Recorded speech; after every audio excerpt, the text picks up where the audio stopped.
warahmatullahi wabarakatuh. Salam sejahtera untuk kita semua.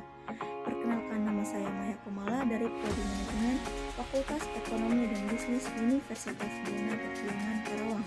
Di sini saya akan mempresentasikan hasil kerja praktik saya yang berjudul Sistem Penggajian pada PT Trikarya Cipta Sejahtera. Pertama-tama saya ucapkan terima kasih kepada yang terhormat Bapak Suroso STMM selaku koordinator program studi serta dosen pembimbing saya yang telah membimbing saya dalam menyelesaikan laporan kerja praktiknya. Tak lupa pada Bapak Undang Tarifudin yang telah membantu saya dalam melaksanakan kerja praktik ini selama 1 bulan. Latar belakang kerja praktek adalah bagian dari kegiatan akademik program S1 Fakultas Ekonomi dan Bisnis Universitas Buana Perjuangan Karawang yang mewajibkan mahasiswa untuk melaksanakan praktik kerja pada instansi pemerintah ataupun perusahaan yang bertujuan agar menciptakan lulusan mahasiswa yang profesional dalam bidangnya. Tujuan kerja praktik yang pertama ada tujuan umum, yaitu mengembangkan wawasan dan pengalaman mahasiswa dalam melakukan pekerjaan yang sesuai dengan keahlian yang dimiliki, untuk memperoleh keterampilan dan pengalaman kerja praktik hingga secara langsung dapat memecahkan masalah yang ada dalam kegiatan di bidangnya. Yang kedua ada tujuan khusus, yaitu mengetahui sistem penggajian pada PT Trikarya Cipta Sejahtera untuk mengetahui kegiatan pelaksanaan penggajian karyawan berbasis aplikasi. Adapun profil usahanya yaitu nama perusahaan PT Trikarya Cipta Sejahtera, tanggal berdiri yaitu tahun 2009 yang beralamat di Jalan Raya Setu, depan STTD, Kavling Perhubungan Darat Blok A nomor 2 dan 4, Desa Cibutun, RT 2 RW 11 Kecamatan Cibitung, Kabupaten Bekasi. Jenis perusahaan general kontraktor dan supplier, jumlah karyawannya ada 50 karyawan. Produk yang dihasilkan yaitu jasa. Emailnya trikaryacipta@yahoo.com. Adapun visi dan misi perusahaan.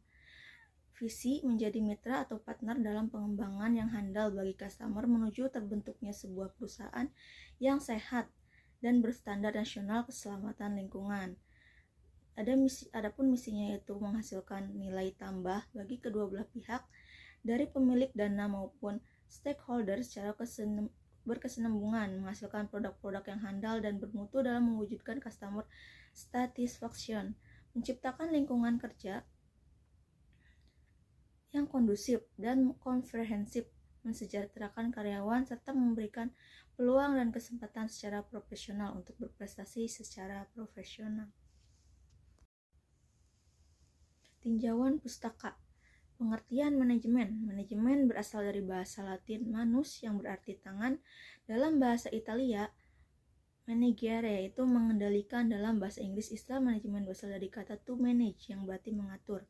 Menurut Avandi 2018, satu manajemen adalah proses kerja sama antar karyawan untuk mencapai tujuan organisasi sesuai dengan pelaksanaan fungsi-fungsi perencanaan, perorganisasian, personalia, pengarahan, kepemimpinan, dan pengawasan.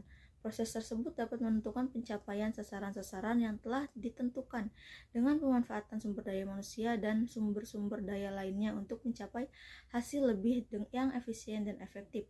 Pengertian manajemen keuangan. Manajemen keuangan adalah seni atau art dan ilmu sains untuk manage uang yang meliputi proses institusi, lembaga, pasar, dan instrumen yang terlibat dengan masalah transfer uang di antara individu, bisnis, dan pemerintahan. Brigham dalam Kashmir 2016. Tujuan manajemen keuangan. Tujuan utama manajemen keuangan adalah untuk memaksimalkan nilai yang dimiliki perusahaan atau memberikan nilai tambah terhadap aset yang dimiliki oleh pemegang saham. Fungsi manajemen keuangan yang pertama ada planning atau perencanaan keuangan, yang kedua ada budgeting atau anggaran, yang ketiga ada controlling atau pengendalian keuangan, yang keempat ada auditing atau pemeriksaan keuangan, dan yang kelima ada reporting atau pelaporan keuangan.